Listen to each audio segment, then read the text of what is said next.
자, 이제 세 번째 시간 지나도록 하겠습니다. 여름 교재 351페이지를 보세요. 네, 351페이지는 자, 2장 부동산 가치 형성 원리다 소개된 1번 챕터부터 말씀을 좀 드리도록 하겠습니다. 흔히 이제 부동산 가치를 발생시킨 요인이 있다라는 겁니다. 자, 이걸 가려서 우리가 이제 가치의 발생 요인이다 이렇게 이야기합니다. 그래서 이제 가치의 발생 요인은 이제 부동산의 가치를 발생시킨 요인이다 이렇게 보시면 됩니다. 그럼 뭐 때문에 부동산 가치가 발생하시가 먼저 부동산 우리에게 효용 즉 유용성을 제공을 해주고 있다는 겁니다. 즉 부동산이 제공하는 효용도 용도에 따라서 달라진 경향이 있다는 이야기에서 주거용 부동산이다 이 같은 경우는 우리에게 쾌적성, 편리성을 제공한다 할 수 있겠지요. 상업용사는 어때? 수익성, 공업용사는 생산성을 제공해 준다는 겁니다. 자, 다음 두 번째 부동산 수요는 자, 유효 수요를 의미한다는 겁니다. 흔히 우리가 유효 수요는 자, 실질적 수요다 이렇게 배웠던 겁니다. 근데 유효 수요 되기 위해서는 크게 두 가지가 필요하다. 먼저 자, 구매 의사가 있어야 되겠지요. 즉 구매 욕구가 있어야 된다는 겁니다. 자, 이것만 가지고는 유효 수요다 할 수 있어요, 없죠? 여기에 반드시 뭐가 겸비가 됩니까? 바로 구매력이 겸비가 돼야 된다. 지불 능력이 있어야 된다는 겁니다. 구매 의사, 구매 욕구에 구매력, 지불 능력이 겸비된 수요를 뭡니까? 유효 수요, 실질적 수요를 한다는 겁니다. 그래서 부동산 수요는 뭘 의미한다? 유효 수요, 이걸 의미한다는 이야기예요. 그래서 이분이 또 답이 한 번이 된 적이 있습니다. 이렇게 표현됐죠. 유효 수요란 일단 구매력을 반드시 필요한 것만은 아니다. OX, X, 구매력을 반드시 필요한다는 이야기예요. 그렇죠? 구매력이 뒷받침이 돼야 된다. 이렇게 보시면 되겠어요. 다음 세 번째. 부동산은 상대적으로 희소하다는 이야기예요. 상대적 희소성이 있다는 겁니다. 이때 여러분 이제 이건 상대적 희소성인 겁니다. 이건 이런 생각을 해봅시다. 이제 전혀 없다면 절대적으로 희소하다 이렇게 표현되는 겁니다. 있긴 있어요.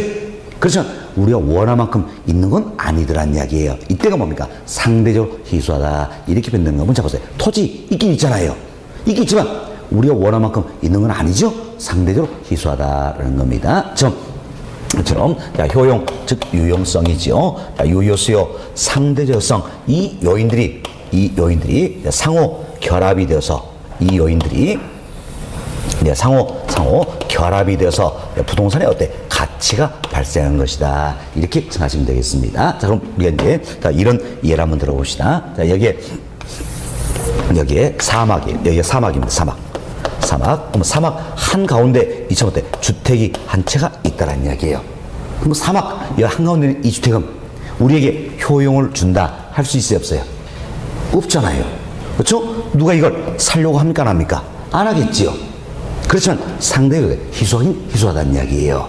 희소하다. 밑에 무슨 이제 사막 한가운데 있는 주택은 여러분이 한번 해보세요. 가치가 있다로 판단됩니까? 없다로 판단됩니까? 없다. 이런 판단하잖아요. 그럼 자, 이걸 우리 이제 연결시켜보자는 이야기요. 자, 여기 보니까 효용, 유효 수요 이는 아니라는 이야기예요. 그렇지만 상대 희소성이 희소하다. 그럼 이거 하나 가지고 가치가 발생하느냐? 아니라는 이야기지요. 아니다. 결국 분의 가치는 자, 효용, 유효 수요, 상대성 이 같은 가치 발생 요인들이 상호 결합이 돼서 가치가 발생한다. 이렇게 이해하시는 이야기. 우리 지금은 또 여기도 이렇게 표현됐습니다. 가치 발생 요인 중 하나만 있어도 부동산 가치는 발생한다. OX, X 잘못되어 있다. 자, 이거 하나만 가지고 가치가 발생한 겁니까? 아니란 이야기예요. 이 요인들이 상호 결합이 돼서 가치가 발생한다. 이렇게 생각하시면 되겠습니다. 됐습니다. 자, 다음 학자에 따라서는 여기에 하나를 더 포함시키는 겁니다. 포함시키는데 미국의 링 교수님이 계세요. 자, 이분은 여기에다가 이제 이전성 이거를 더 포함시킨다라는 겁니다. 그래서 소유권 이전될 수 있어요, 없어요? 있죠. 좀 이전성이다. 즉 양도 가능성. 자, 여기까지 포함해서 가치 발생 요인이다. 이렇게 이제 설명은 견해되어 있다. 이렇게 보시면 되겠어요. 여튼 부동산 가치는 효용, 유효 수요, 상대성 이 요인들이 상호 결합돼서 발생한다 생각하시고 학자에 따라서는 이전성 즉 양도 가능성이다. 여기까지 포함하는 견해가 있다. 이렇게 보시면 되겠습니다. 그런데 이 같은 가치 발생 요인에 영향을 미쳐주는 요인들이 있다는 이야기예요. 이걸 가리켜서 이래서 부동산의 가치 형성 요인이다. 이렇게 이야기하는 겁니다. 가치 형성 요인이다. 이렇게 표현해서 용어부터 잘 정리합시다. 자, 여기 보세요. 우선 가치 발생 요인은 뭡니까? 부동산의 가치를 어때? 발생시킨 요인이라는 이야기예요. 그리고 여튼 가치 발생 요인에 영향을 미쳐준 요인들이더라. 이걸 뭐라 합니까? 가치 형성 요인이다. 이렇게 표현한다는 겁니다. 자, 이때 가치 형성 요인도 규칙이 하면 크게 세 가지로 구분하고 있다는 거죠. 먼저 일반 요인이라는 게 있습니다. 일반 요인. 다음은 지역 요인. 다음은 개별 요인이 있다. 이렇게 보시면 되겠어요. 자, 간단하게 우리 정리합시다. 이때 일반 요인으로서는 전 국토 공간을 대상으로 해서 가층성에 영향을 미치는 요인을 일반 요인이다. 흔히 일반적 요인, 전국적 요인 이렇게 표현하는 겁니다. 자, 그럼 한번 생각해 보세요. 자, 강남은 어때요? 학군이 좋다는 이야기지요. 이 자체가 강남 부동산 가층성에 영향 미칠 수 있어요, 없어요? 있잖아요. 조금 어때? 학군이 좋다서 강남만 가층성에 미치는 게 아니란 이야기예요. 아니다. 강남 이외 지역도 학군이 좋다면 가층성에 영향 미칠 수 있어요, 없어요? 있잖아요. 있죠? 지금 전국 어디를 만나고 학군이 좋다면 이 자체가 가층성에 영향을 미칠 수가 있다는 이야기예요. 또 전국 어디를 만나고 KTX 역사가 하나 들어선다는 이야기예요. SRT 역사가 들어선다. 이 자체가 부동산 가층성에 영향 미칠 수 있어요, 없어요? 있다라는 거지요. 있다. 전 국동을 대상으로서 가층성에 영향을 미친다. 이걸 뭐라 합니까? 일반 요인이다. 이렇게 표현하는 겁니다. 다음은 대상 지역에서 가층성에 영향을 미치는 요인들이 있다는 이야기예요. 그럼 자, 우리가 이런 생각을 해봅시다. 여기에 대상 부동산이 있습니다. 이처럼 대상 부동산이 있다. 이때 대상부산은 어떻게 생각하셨어요? 감정평가의 대상이 되는 부동산이다. 이렇게 했죠? 좀 대상부산이 속해 있는 이 지역이 있다는 이야기예요. 속해 있는 이 지역이 있다. 이 지역에서 대상부산 가층성에 영향 미친 요인이 있어요, 없어요? 있겠지요. 있겠죠? 대상부산 속해 있는 이 지역에서 대상부산 가층성에 영향을 미치는 요인이다. 이걸 가리켜서 우리가 뭡니까? 지역 요인이다. 이렇게 표현하는 겁니다. 자, 우리가 이것은 대상부산의 가치를 평가하기 위해서는 그럼 이 지역에서 이처럼 가층성에 영향을 미친 요인을 파악할 필요가 있어요, 없어요? 있겠지요. 그렇죠? 그럼 자, 보세요. 이제 이 지역에서 가층성에 영향을 미친 요인을 파악하기 위해서는 이 대상부산 자체를 분석을 해야 될까요? 아니면 대상부산에 속해 있는 이 지역을 분석해야 될까요? 지역을 분석해야 되겠죠? 지금 대상부산에 속해 있는 이 지역을 분석을 가리켜서 우리가 지역 분석이다. 이렇게 이야기하는 겁니다. 지역 분석이다. 이렇게 표현하는 겁니다. 그리고 대상 지역에서 대상부산의 가층성에 영향을 미친 요인이 있다. 이를 뭐라 했습니까? 지역 요인. 우리 여튼 지역 요인을 파악할 필요가 있다는 이야기예요. 지역 요인을 파악해서 어때? 지역 분석을 필요로 하게 된다. 이렇게 생각하시면 되겠습니다. 다음 개별 요인이라는 게 있어요. 개별 요인은 대상 부동산 자체로 가층성에 영향을 미치는 요인이다. 그럼 잡았습니다. 이점 대상부산 자체적으로 가층성에 영향 미치는 요인이 있어요, 없어요? 있겠죠. 이걸 뭐라 합니까? 개별 요인이다. 이렇게 이야기하는 겁니다. 그럼 우리 이제 대상부산의 가치를 평가하기 위해서는 대상부산 자체로 가층성에 영향을 미치는 개별 요인 파악할 필요가 있어요, 없어요? 있지요. 그럼 개별 요인 파악하기 위해서는 대상부산 자체를 분석해야 될까요? 속해 있는 지역을 분석해야 될까요? 대상부산 자체를 분석해야 되죠. 지금 대상부산 자체를 분석을 우리가 어때? 개별 분석이다. 이렇게 이야기하는 겁니다. 개별 분석이다. 그럼 대상 부동산 자체로 가층성에 영향을 미친 요인이 있다. 이를 개별 요인한다. 이것은 개별 요인을 파악하기 위해서는 뭡니까? 개별 분석을 필요로 한다. 이렇게 보시면 되겠어요. 선생님이 용어 정리를 몇 개 하셔야 되는데, 자, 보시면 지금 평가의 대상이 되고 있는 부동산이 있다는 이야기예요. 이 대상부산 이 자체를 분석을 뭐라 합니까? 개별 분석.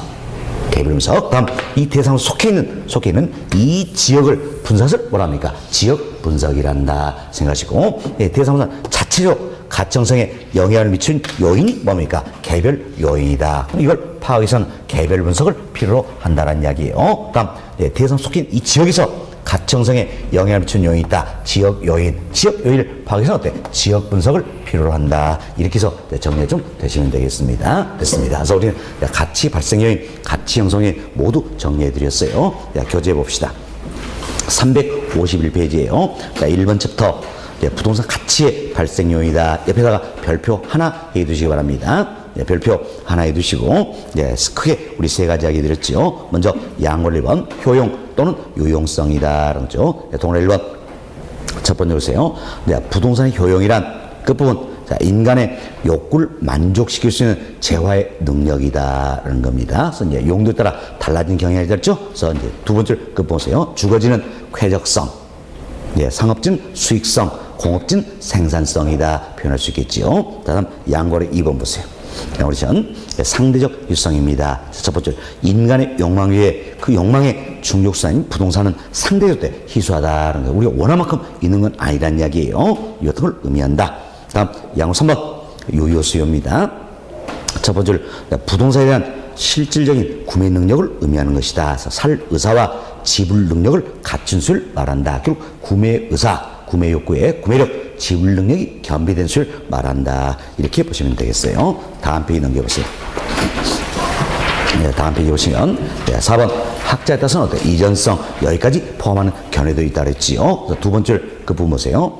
부동산이 가치를 가지기 위해서는 법률적 측면에서 권리의 이전이 가능해야 된다. 그래서 권리의 이전성, 즉 양도 가능성 여기까지 포함해서 설명 학자의 견해도 있다. 이렇게 생각하시면 되겠습니다. 자, 그리고 이제 문제 한번 풀어봅시다. 3번 문제죠. 가치 발생의 설명으로 틀린 것은 1번. 자, 효용 또는 유용성은 인간의 필요 욕구를 만족시킬 수 있는 재화의 능력을 말한다. 맞지요?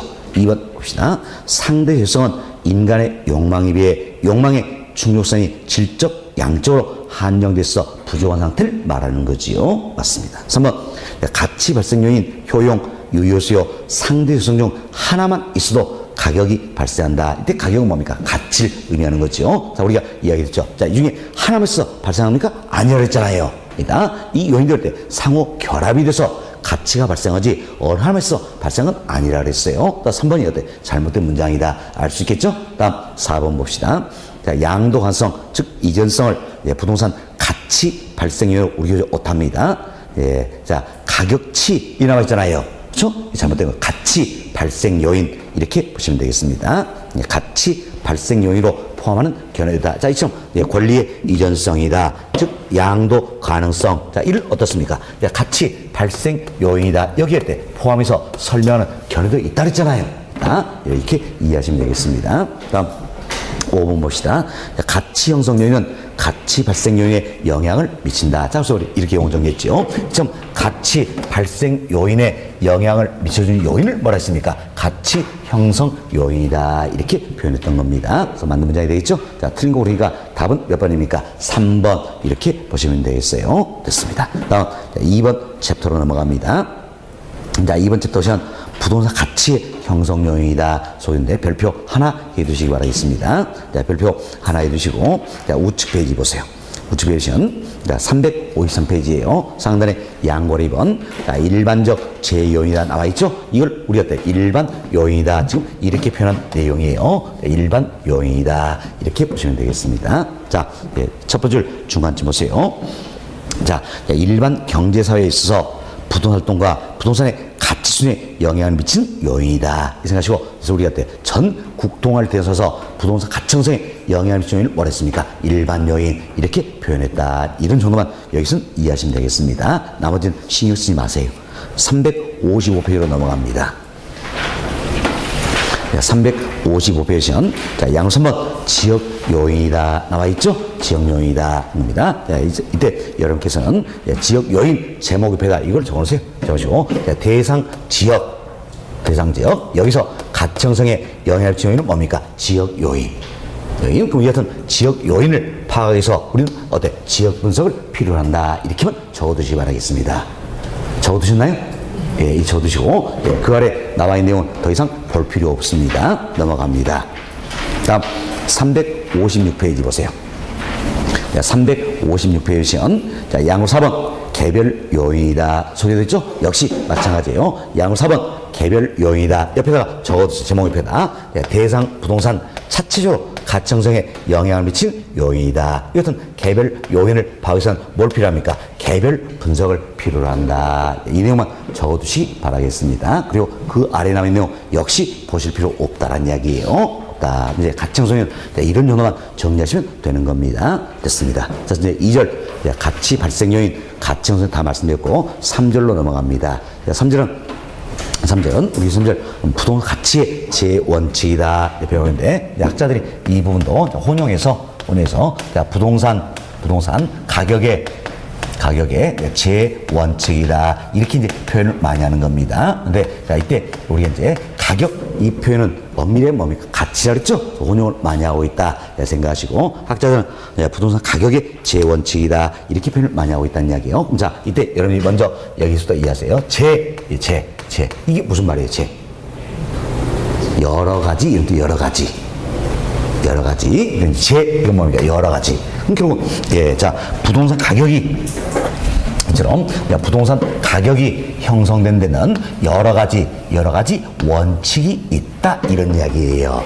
부동산 가격이 형성된 데는 여러 가지 원칙이 있다는 겁니다. 결국 부동산 가격이 형성된 데는 일정한 법칙성이 있다는 이야기예요. 법칙성 또는 일정한 규칙성이 있다는 겁니다. 자, 이걸 가리켜서 뭡니까? 가격의 제원칙이다. 이렇게 표현하는 겁니다. 참, 가격이 형성되는 일정한 원칙, 법칙이 있으니까 이 자체한테 감정평가의 행위 기준이 된다. 할 수 있겠지요. 그래서 우리가 가격 제원칙 이해하는 것도 굉장히 중요한 부분이다. 이렇게 생각하시면 되겠습니다. 이게 1번 챕터에 나와 있는 내용이에요. 1번 챕터 첫 번째로 한번 보세요.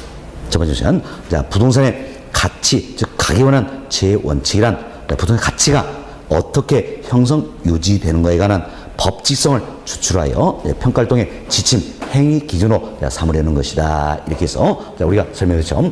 부동산 가격의 제원칙이다. 그럼 부동산 가격이 형성되는 여러 가지 원칙이 있더라. 일정한 법칙성, 규칙성이 있다는 겁니다. 이걸 가격의 제원칙이다 표현하고 이는 감정평가에 있어서 행위 기준이 되고 있다. 이렇게 보시면 되겠습니다. 됐습니다. 자, 그럼 우리는 여러 가지 원칙에서 이해할 수가 있어야 되는 겁니다. 13가지 원칙이 있습니다. 그럼 13가지 원칙을 이해하셨는데 우리 교재 아주 세부적으로 설명하고 있어요. 설명하는데 필요 없습니다. 필요 없어요. 우리 시험은 개념과 특징 이걸 위주로 물어본다는 이야기예요. 아시겠죠? 그래서 너무 깊게 공부할 필요 없이 개념과 특징만 잘 정리하면 되겠다. 이렇게 보시면 되겠어요. 자, 그럼 이제 먼저 최유효 이용의 원칙이라는 게 있어요. 최유효 이용의 원칙이다. 자, 지금 우리가 설명한 건 뭡니까? 부동산 가격, 가치가 형성되는 여러 가지 원칙이 있다. 이걸 지금 설명하고 있는 거죠. 그죠? 그래서 부동산 가격과 관련된다. 이렇게 생각하시면 되겠습니다. 자, 이제 먼저 최유효용의 원칙을 했을 때 최유효용은 아주 쉽게 생각하면 가장 좋은 용도로 써보자. 그 이야기죠? 좋은 써보자. 자, 그럼 보세요. 이제 이것은 A라는 부동산이 있다는 이야기예요. 이 A라는 부동산이 최유효 이용이라면 A라는 부동산은 50억의 가치가 있다는 이야기예요. 그렇지만 현실의 이용 방법은 반드시 최유효용이다 할 수 있어요, 없어요? 없다라는 겁니다. 만약에 현실의 이용이 최유효용이라면 A는 어떻습니까? 얼마에 평가될까요? 50억에 평가가 되겠죠. 그렇지만 반드시 최유효용이 할 수는 없다는 이야기예요. 그래서 현실의 이용 방법이 최유효용이 아니라는 이야기예요. 아니면 이때는 어떻습니까? 50억보다 더 낮게 평가된다라는 겁니다. 자, 이 같은 가격 원칙이 뭡니까? 최유효용의 원칙이다. 결국 부동산의 가격이라는 것은 최유효용을 전제로 한 이 가격이 있다는 이야기예요. 지금 최유효용을 전제로 한 가격, 이걸 표준으로 해서 대상부산의 가격이 결정된다는 겁니다. 이것은 가격 원칙을 뭐라 한다? 최유효용의 원칙이다. 이렇게 이야기하는 겁니다. 자, 이는 어떤지 토지의 용도의 용도의 다양성이다. 자, 이 같은 특성 어때? 밀접한 관련이 있다는 걸 알 수 있겠죠? 자, 용도 다양 때문에 그 중에 가장 좋은 용도로 최유효용이 될 필요가 있다라는 겁니다. 또 여러분들이 최유효용이다. 이 자체는 때 용도의 달성 가장 밀접한 관련을 지고 있지만 이게 또 여러 특성을 들어볼 수 있다는 겁니다. 대표로 우리도 부증성 이도 들어볼 수 있겠네요. 물리적으로 양을 늘릴 수 없다는 얘기에서 한정된 토지자원을 효율적으로 이용해서는 가장 좋은 용도로 활용이 돼야 되겠죠? 최유효용이 돼야 된다는 거에서 항상 여러분들이 최유효용은 용도의 달성 이것만 생각하시는 경향인데 그렇지 않다는 이야기예요. 가장 대표적인 게 용도의 다양성이 되지만 부증성 등 여러 특성도 또 연관이 되어 있다 이렇게 생각하시면 되겠습니다. 자, 이 정도 이해하시고 여러분 교재 양호를 1번 최유효용의 원칙입니다. 동그라 1번 첫 번째 한번 보세요. 부동산의 가치는 최유효용을 전제로 파악된 가치를 표준화하여 형성되는 원칙이다. 자, 이처럼 최유효용을 전제로 한 가격이 있다는 이야기예요. 이걸 표준해서 대상자의 가격이 결정된다. 자, 이것은 가격 원칙을 뭐라 합니까? 최유효용의 원칙이다. 이렇게만 생각하시면 되겠습니다. 넘어갑니다. 358페이지 하단 보세요. 358페이지 하단 보시면 두 번째로 변동의 원칙이라는 게 있어요. 변동의 원칙이다. 자, 지금 저희들이 뭘 얘기합니까? 부동산 가격이 어떻게 형성되느냐. 이 가격 원칙을 이야기하는 겁니다. 가격과 관련되어 있느냐, 가격과. 그래서 변동 원칙은 말 그대로 변동 뭡니까? 변한다. 뭐가? 가격이 변한다는 이야기. 그래서 부동산 가격은 어떻습니까? 끊임없이 변한다는 이야기예요. 이걸 그래서 우리가 뭡니까? 변동의 원칙이다. 이렇게 표현하는 겁니다. 변동의 원칙이다. 그럼 자, 그래서 이게 시간의 흐름입니다. 시간의 흐름인데, 여기가 2017년 5월 1일입니다. 다음 여기가 2018년 1월 1일이다. 다음 여기는 이제 2018년 5월 1일이라는 이야기예요. 그럼 자, 보세요. 2017년 5월 1일 현재 부동산 가격과 2018년 1월 1일 현재 가격, 5월 1일 현재 가격이 항상 같다라고 할 수 있어요, 없어요? 없죠. 왜? 부동산 가격이 끊임없이 변한다는 이야기예요. 변하다. 따라서 우리는 어느 시점을 기준으로 평가하느냐 아주 중요하다는 이야기예요. 그렇죠? 그래서 평가의 기준이 되는 날짜이겠죠. 이를 명확히 할 필요가 있더라. 우리 배웠습니다. 감정평가의 결자인데 기준이 되는 날짜를 뭐라 했습니까? 기준 시점이다. 이렇게 배웠죠? 기준. 따라서 2018년 5월 1일이 어때? 예를 들어서 기준 시점이다. 이처럼 기준 시점을 명확히 할 필요가 있다는 이야기예요. 뭐 때문입니까?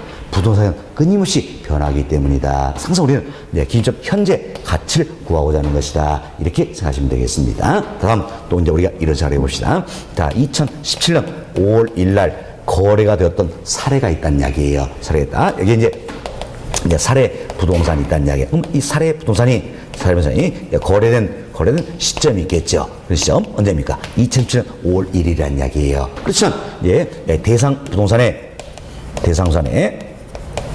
가치를 구하고자 한다. 기준점은 2018년 5월 1일이라는 여기가 여기가 기준 시점이 된다라는 겁니다. 그럼 잡아서 이제 우리가 이제 사례 부동산의 거래 시점에 가격이 있다는 이야기예요. 이를 통해서 대상산의 기준 현재 가치를 어때 구하고자 한다는 이야기예요.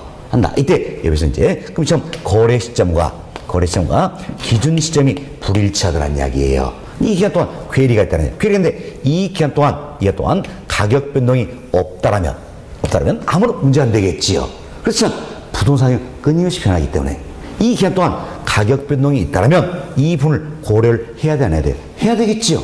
해야 되죠. 그리고 거래 시점에 가격을 기준점에 가격으로 이렇게 정상화 시켜 줘야 된다는 이야기예요. 지금 거래 시점에 가격을 기준점에 가격으로 정상화 시켜준 작업을 우리가 시점을 맞춰준다 해서 시점 수정이다. 이렇게 이야기하는 겁니다. 시점 수정이다. 그럼 뭐 때문에 시점 수정은 이 작업이 필요할 것인가? 뭐 때문입니까? 바로 이 기간 동안 가격이 변했기 때문이라는 이야기예요. 만약에 이제 거래 시점과 기준점이 서로 불일치하더라도 이 기간 동안 가격 변동이 없다라면 굳이 시점 수정 할 필요 있어요, 없어요? 없잖아요.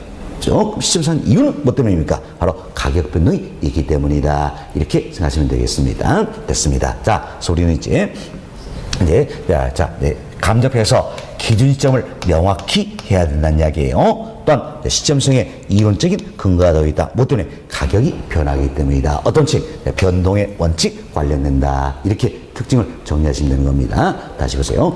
감정표에서 기준점을 명확히 해야 된다는 이야기예요. 또 시점성을 해야 된다. 뭐 때문에? 가격이 변하기 때문이죠. 어떤 책? 변동의 원칙과 관련된다. 이렇게 특징 정리하시면 되겠습니다. 자, 그래서 이제 양고리 2번 변동의 원칙입니다. 동그라미 1번 두 번째 중간점 보세요. 저 지금 파란색 나와있죠? 부동산의 가치도 변동의 과정에서 형성되고 변화한다. 이것은 가격 원칙을 뭐라 합니까? 변동의 원칙이란다. 이렇게 보시고 다음 페이지 상담 봅시다. 상담 보시면 동그라미 2번 성립 근거다 소개되는데 먼저 자 영속성 나와 있죠? 이는 자연적 특성이 되겠지요. 자 보세요. 우리 쉽게 이상하지 않은 얘기야. 오래 쓸 수 있기 때문에 가격은 변할 수 있어요, 없어요? 있다는 이야기지요. 있다. 다음 인문적 특성으로서 용도의 다양성 나와 있죠. 그럼 용도가 다양하기 때문에 어떤 용도로 쓰이느냐? 여기 따라서 가격은 변할 수 있어요, 없어요? 있지요. 있죠. 다음 가르쳐줄 위치의 가변성이다. 상대적 위치가 변함으로써 부동산 가격은 변할 수 있어요, 없어요? 있죠. 이 같은 것들이 성립 근거가 되고 있다. 이렇게 생각하시면 되겠어요. 그래서 오늘 3번에 기억번 기준점 확정이 필요하다. 자, 그래서 우리가 기준점을 명확히 할 필요가 있다. 뭐 때문에? 가격은 변하기 때문에 어떤 칙? 변동의 원칙이다. 라는 겁니다. 그리고 그 옆에다가 하나 또 적어 놓으세요. 시점 수정. 자, 이번 우리 교재 안 나와 있는데 종종 시험에도 출제가 되는 겁니다. 그래서 시점 수정 이론적인 근거가 되는 것도 바로 뭡니까? 변동의 원칙 때문이다. 이렇게 보시면 되겠습니다. 됐습니다. 자, 변동치는 자, 이런 정도 교재 보시면 되겠고요. 다음 양으로 3번. 이제 3번 예측의 원칙이라는 게 있습니다. 예측 원칙. 이건 예측이다. 이걸 생각하시면 되겠는데, 자, 보세요. 이제 부동산의 가격은요. 가격은 과거나 현재 유용성에서 결정된 게 아니라는 이야기예요. 아니다. 그럼 뭐의 결정체가? 바로 장래의 유용성에 대한 예상을 근거로 결정된다는 겁니다. 이것은 가격 원칙을 우리가 뭡니까? 예측의 원칙이다. 이렇게 이야기하는 겁니다. 결국은 우리 이제 이래서 할 수 있겠죠. 오늘 우리가 부동산 가치를 정의를 해봤죠. 부동산 가치는 뭡니까? 장래 기대되는 자 유무형의 편익이 있다는 이야기죠. 장래 기대는 유무형의 편익을 어떻습니까? 현재 가치로 환원하는 값을 가르쳤다. 우리가 부동산의 가치다. 이렇게 표현했다는 겁니다. 장래 기대는 편익을 현재 가치로 환원하는 값을 부동산의 가치다. 이렇게 정했다는 이야기. 그럼 이 정의와 관련된 가격은 뭘 것인가 생각하자는 이야기요. 자 보세요. 장래 기대되는 유무형의 편익이 있다. 이것도 예상할 수 있어야 되겠지요. 예측할 수 있어야 된다는 이야기예요. 그래서 예측 원칙 이와 관련된다. 그래서 예측의 원칙에서 부동산 가치는 장래 기대는 유무형 편익일 때 현자치로 환원하는 값이다. 정의할 수가 있다는 겁니다. 결국 부동산 가격은 과거나 현재의 유용성에서 결정된 게 아니라 뭐의 결정입니까? 장래의 유용성 예상을 근거해서 결정이 된다. 이렇게 생각하시면 되겠습니다. 됐습니다. 이 정도 되시고 우리 교재 봅시다. 양호 3번 예측 원칙입니다. 동그라미 1번 첫 번째 그 부분 보세요. 보시면 부동산의 가치도 그 아래줄 가치 형성 요인의 변동 예측에 따라 좌우된다라는 겁니다. 이것은 가격 원칙을 말한다는 거죠. 동그라미 3번 니은문 보세요. 니은문 보시면 부동산 가치는 부동산 소유에 비롯되는 장래 이익에 대한 현재 가치다. 참 장래 기대 유무 편익을 현재치로 환원한 값이다. 이걸 가치로 정했을 때 어떤 원칙? 예측 원칙과 관련된다. 이렇게 생각하시면 되겠습니다. 자, 이 정도 보시기 바라겠고, 따라서 그 아래줄 그 부분 보세요. 부동산의 정확한 가치를 파악하기 위해서는 장래 예측이 필요한 것이다. 할 수 있겠습니다. 됐습니다. 자, 교재 이 정도 보시고, 다음은 네 번째로 균형의 원칙이다. 나와 있어요. 균형의 원칙이다. 합니다. 어찌 보면 네 번째 나와 있는 균형의 원칙. 그리고 여러분 교재 362페이지예요. 362. 여덟 번째 나와 있는 적합의 원칙이라는 게 있어요. 사실은 이 두 가지가 우리 시험에 제일 출제가 많이 된 부분입니다.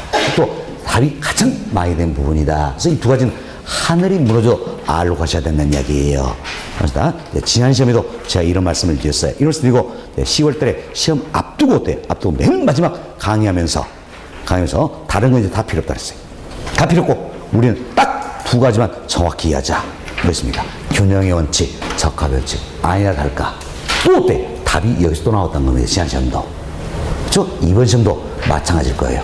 가격 재원칙 13가지 있어요. 이 중에 가장 중요한 건 이 두 가지예요. 균형의 원칙, 적합의 원칙이다. 이런 겁니다. 그래서 하늘이 뭔지도 이해하셔야 되는 겁니다. 잘 들으셔야 되겠어요. 자, 먼저 우리가 이런 생각을 해봅시다. 자, 이것은 자, 이것은 대상 부동산이 있다는 이야기예요. 여튼 대상 부동산이 있다는데 이 대상부산 자체적으로 내부 구성 요소의 결합이 맞았을 때 유용성 때 최고도 발휘된다는 겁니다. 자, 이 같은 가격 원칙을 우리가 균형의 원칙이다 이렇게 이야기하는 겁니다.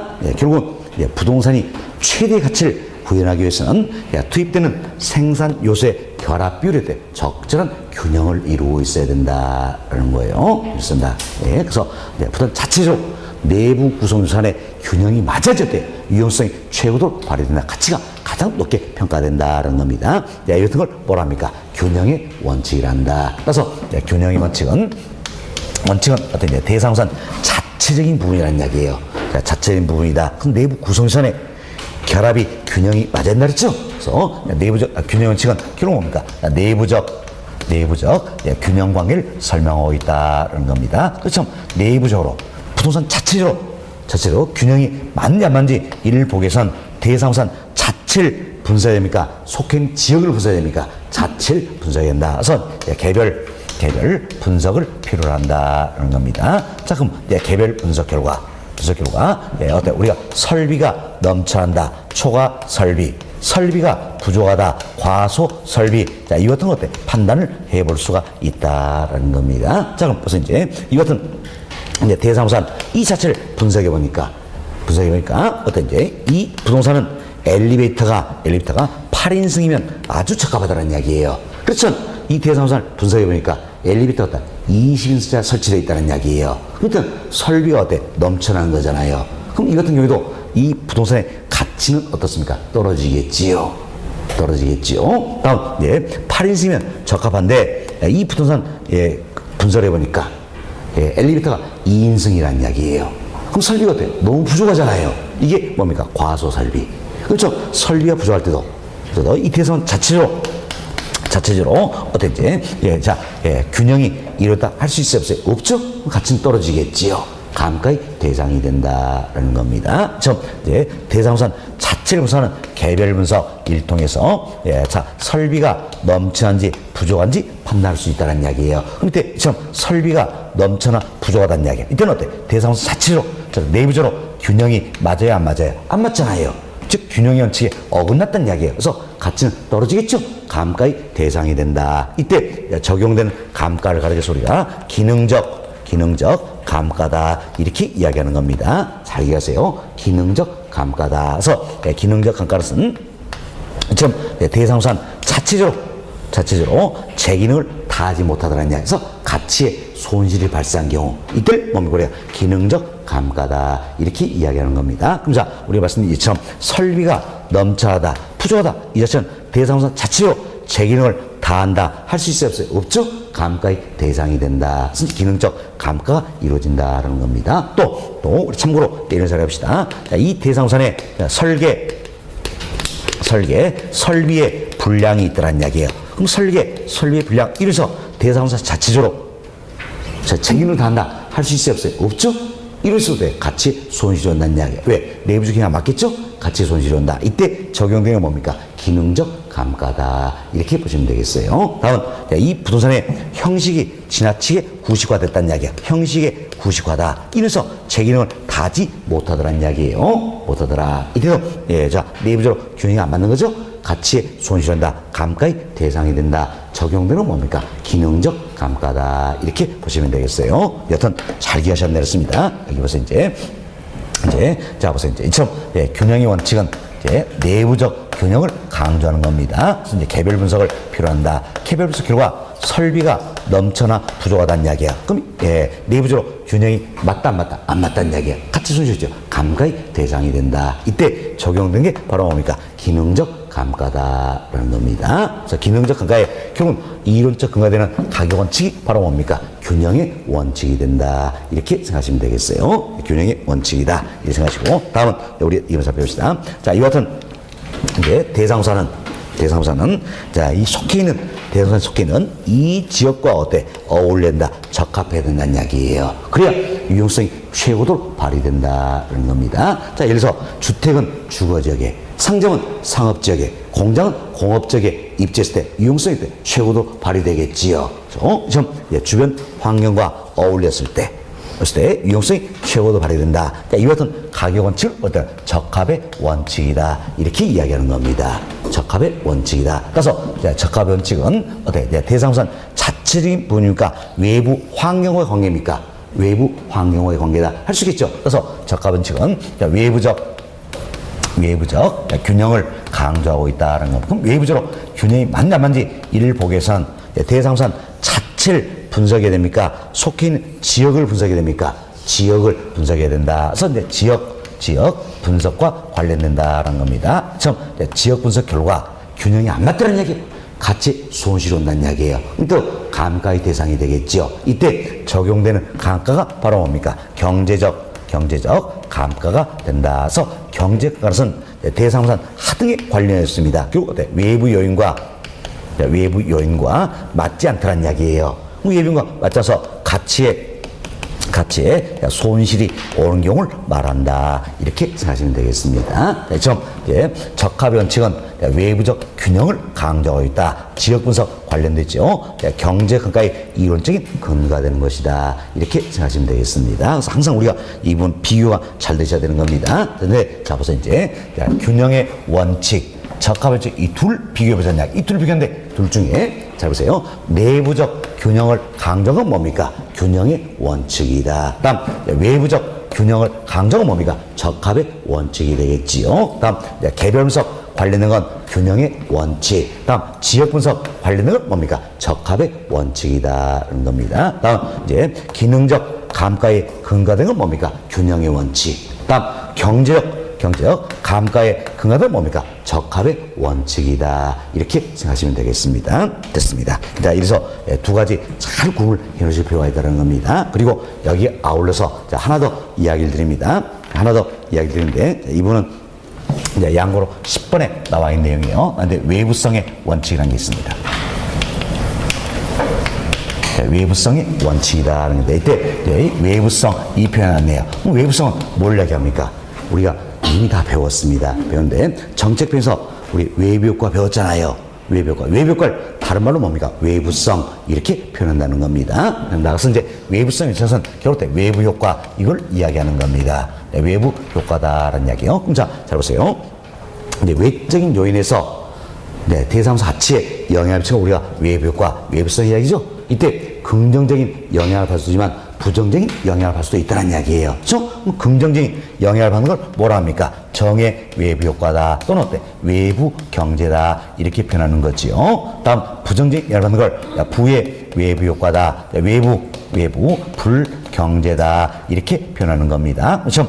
정의 외부 효과, 외부 경제가 나타난다면 외적에서 긍정적인 이렇기 때문에 이 부동산의 가치는 어떻습니까? 높게 평가되겠지요. 다음 이제 부의 외부 효과, 외부 불경제가 나타난다는 이야기야. 외적에서 부정적이 나왔기 때문에 이 부동산 가치는 어때? 낮게 평가된다. 자, 이와 같은 가격 원칙이 뭡니까? 외부성의 원칙이다. 이렇게 생각하시면 되겠습니다. 자, 보세요. 외부성 원칙도 자, 여기 잘 보세요. 이처럼 외적인 요인에서 대상상 가치에 어때? 영향을 미치는 거지요.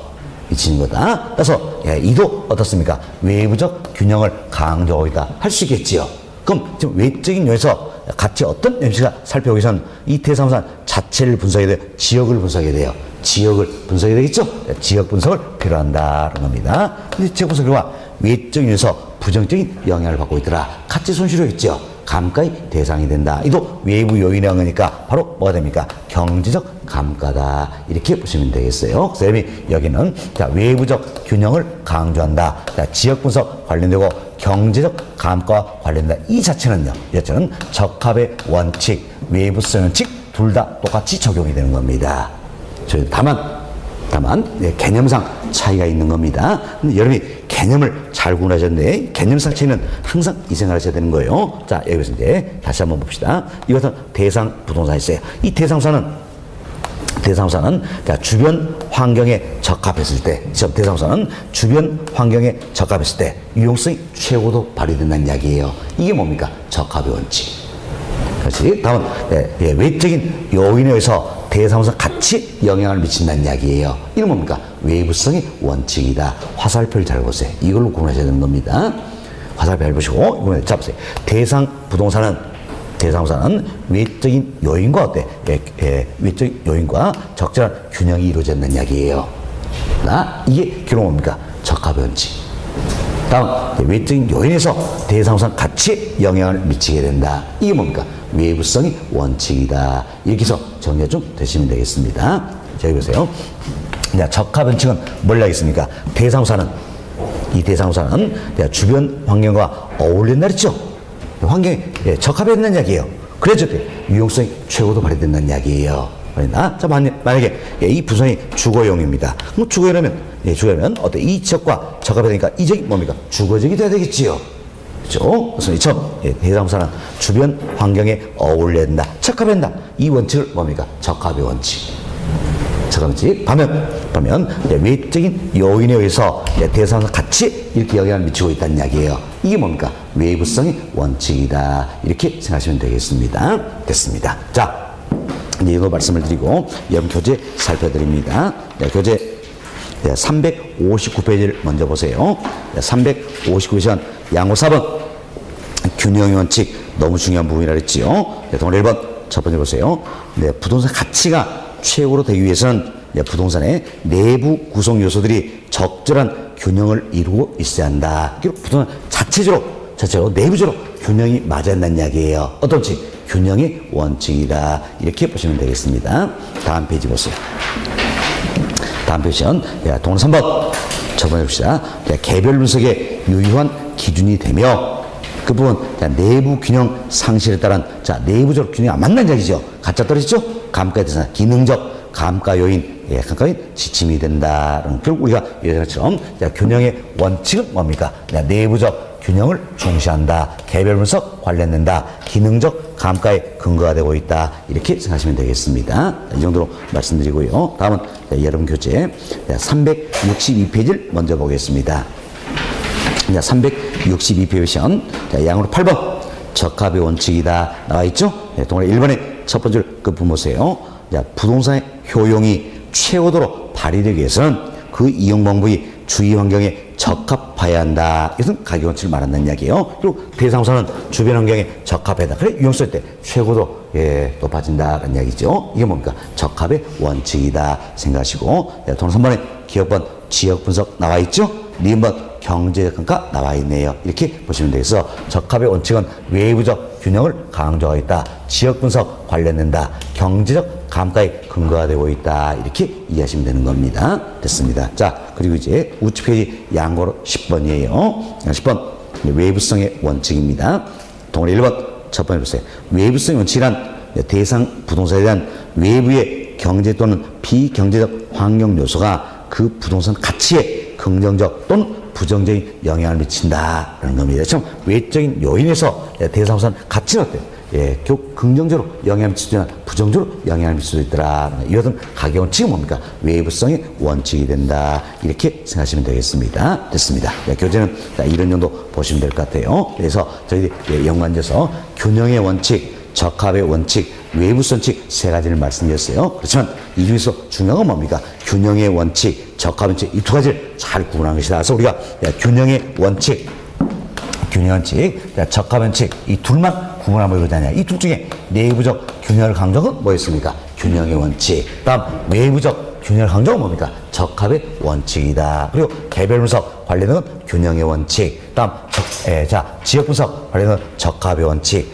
기능적 감가에 근거하는 건 균형의 원칙. 다음 경제적 감가에 근거하는 건 뭡니까? 적합의 원칙이다. 그래서 잘 비교를 좀 해주시면 되겠습니다. 됐습니다. 자, 다시 여러분 교재 360페이지로 돌아갑니다. 자, 360페이지 자, 5번. 자, 수익 체증 체감의 원칙이다. 라는 게 있습니다. 자, 이건 우리가 이런 잘 해봅시다.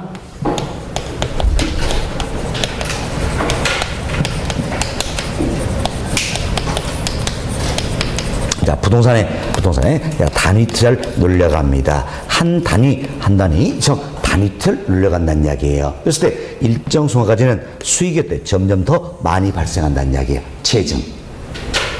그리고 이 순간을 벗어나면 이제 한 단위 단위 투자를 늘릴수록 때 수익은 발생하되 점점 적게 발생한다는 이야기예요. 이건 뭡니까? 체감 이렇게 표현하는 겁니다. 그래서 단위 투자를 늘렸을 때 한 단위 투자를 늘렸을 때 수익이 발생하되 점점 더 많이 발생한다. 체증. 어느 순간 벗어나면 수익은 발생하되 점점 더 적게 발생한다. 체감. 이거 같은 걸 수익 체증 체감의 원칙이다. 이렇게 이야기하는 겁니다. 그렇죠? 수익이 체증하는 이 구간에서는 그것은 내가 단위 투자를 늘릴까요? 늘리지 않을까요? 늘리겠죠. 더 투자하겠다는 이야기예요. 이때는 투자하겠다는 이야기예요. 그렇지만 이 시점을 벗어납니다. 그래서 한 단위 추가 투자하더라도 또 수익이 점점 더 점점 증가가 적게 증가한다는 이야기야. 체감한다는 이야기야. 그럼 이때는 투자하겠어요? 안 하겠어요?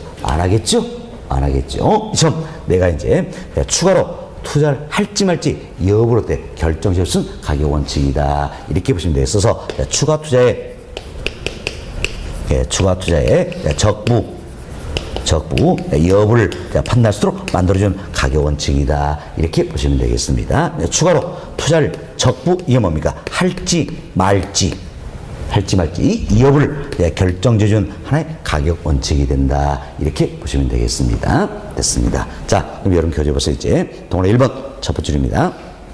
부동산에 대한 투자 단위의 수익은 체증하다가 일정 수준을 넘으면 체감하게 된다. 이처럼 체증하다가 어느 시점을 경과하면 체감하게 된다. 이것은 가격 원칙이 뭡니까? 수익 체증 체감의 원칙이다라는 겁니다. 이를 통해서 우리는 추가 투자의 적법을 판단할 수 있게 된다. 이렇게 보시면 되겠습니다. 됐습니다.